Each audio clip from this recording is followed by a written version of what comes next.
All right, Steve, one more game this week. The Ravens are going to Cleveland.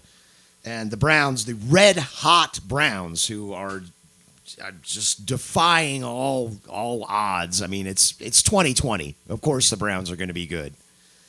But, yeah, the Ravens at the Browns. The Ravens are 1.5-point favorites in this game. I like how the Browns have been playing. I really do. Baker Mayfield looked really good last week, I must admit.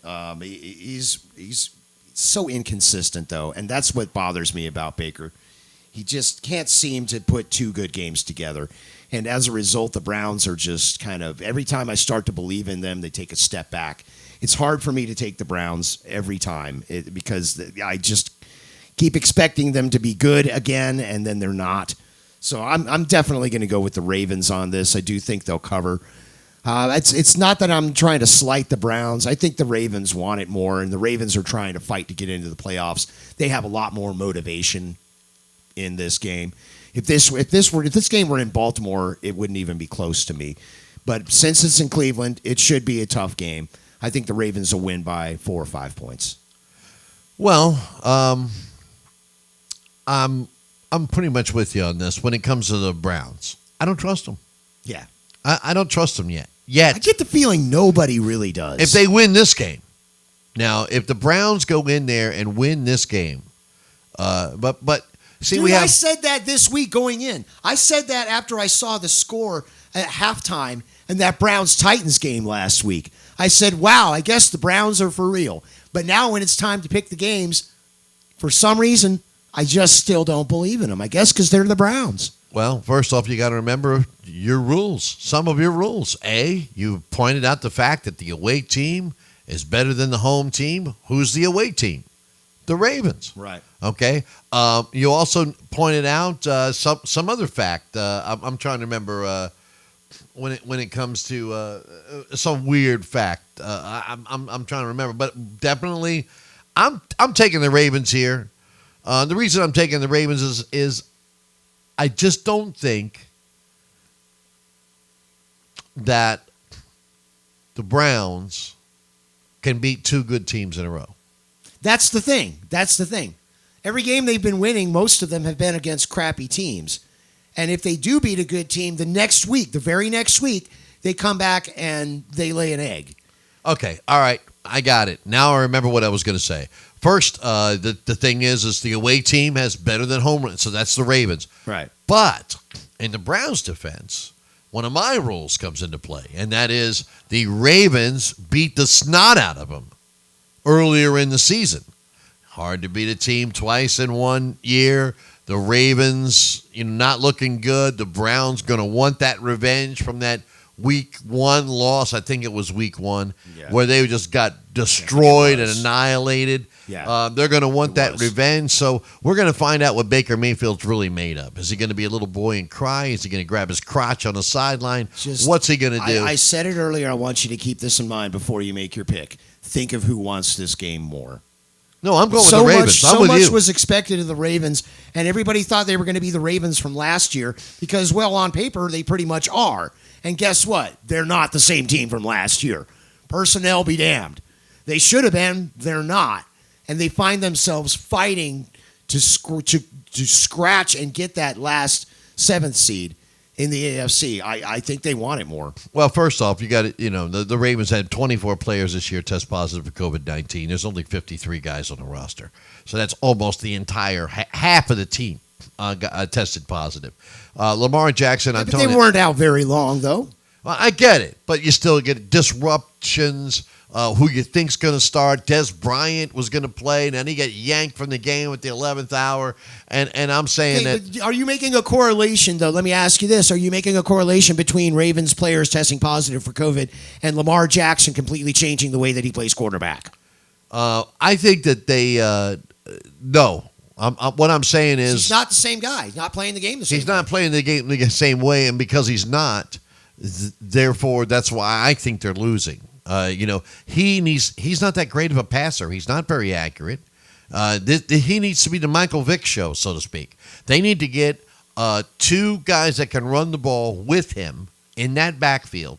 A Moose, if you will, a fullback. Well, they've got J.K. Dobbins. You know what I'm He's saying? pretty impressive. You know, they get a Moose back there, and they get another guy, and just run the ball as much as possible. When they run the ball, you know, when Lamar Jackson throws the ball less than 20 times in a game, they are 6-0. When he throws the ball 25 times or less in the game, I think they're like 10-1. But if he throws the ball more than 25 times, they haven't won a game. Okay, this guy is not the prolific passer people make him out to be. I don't trust either one of these quarterbacks, to be quite honest. But I do trust, and I'm for Kevin Stefanski as maybe one of the coaches of the year. Kevin Stefanski. Yeah, sure. He took the Browns. Sure. I mean, come on. Yeah. Oh, yeah. I mean, he took and Odell Beckham getting hurt was the best thing that happened to them, and I hate to say that about any player because I don't wish any. You know me, I got love everywhere. I don't. They certainly haven't missed him, have they? No, they haven't, and I think they were trying to force the ball to Odell Beckham Jr. He needs to be off of the team. I don't know what they're going to do with that guy. Here's the other reason the Ravens are going to win, though. One thing that we haven't brought up. I think you just did touch on it just a minute ago. You know, they absolutely decimated the Cowboys with their ground game last week.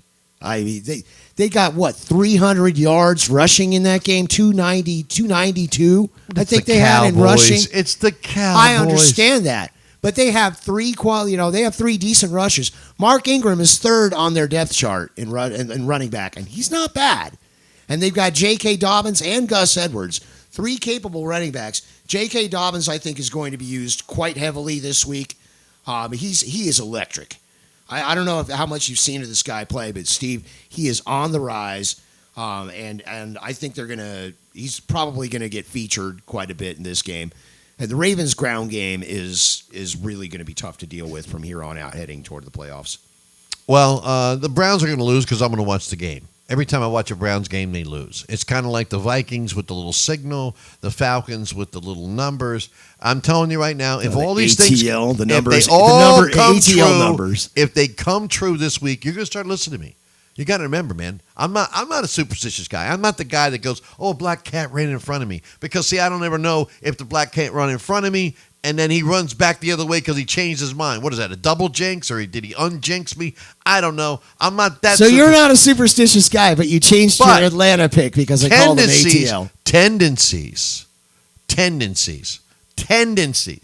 Okay, here's something you can fact check. Fact check this. In the history, that's a long history, of the NFL when they merged, when it was the AFL and the NFL, I know it was way before your time. When they merged, they became the NFL. Yeah. Okay. 55 No years ago. team, not one team that lost to the New York Jets in the regular season has ever won a Super Bowl that year. Not one team. Only team in the league that lay claim to that. That's an interesting stat. When the Patriots... Where did you dig that up from? That's interesting. Okay, just fact check it. No, I believe you. That's fact check it. It's a bizarre statistic. It is, and it's the only team that can say Just that. tells you how crappy the Jets So are. I think Anytime the Jets beat somebody, you can count them out of the Super Bowl. They're not going to win the Super Bowl. Even if that's the one loss they take. That's Forget it. That's They're it. not winning the Super Bowl. That's it. I mean, it's kind of like the home team. You know what is it? The what would no like I said, Tampa Bay would not win the Super Bowl this year because it was in Tampa. You know, and I also said I've seen this before. Every time they put a team together, they get all these free agents. It never works out. It never happens. I haven't seen it yet. They're going to have to prove me wrong. Okay, and I'm telling you, when I watch a Browns game, they lose. So I'm watching this game. It's the only game on. So they're going to lose. So if the Falcons lose, because you mentioned those initials, if the Vikings lose, because I said, hoo-hoo, blasted the horn, and Cleveland loses, then you're going to learn that some of these weird superstitions, they fly in under the radar, under somewhere. Sir, I'm a baseball fan, and nobody knows more about superstition than baseball fans. Well, I'm not a superstitious baseball fan, but I do like baseball. But I will tell you this. The Ravens are going to win this game because I'm watching it. I'm trusting the Ravens to win. If the Ravens don't win, then I'm in a lot of trouble. Well, that'll wrap up our picks for this week. It's been a pleasure having you along with us for the ride. For Jay Sizzle, Steve Champagne, I'm Jason Powers. Thanks for joining us. We'll be back next week with our prognostications. Amazing prognostications. Here on NFL Weekly Preview.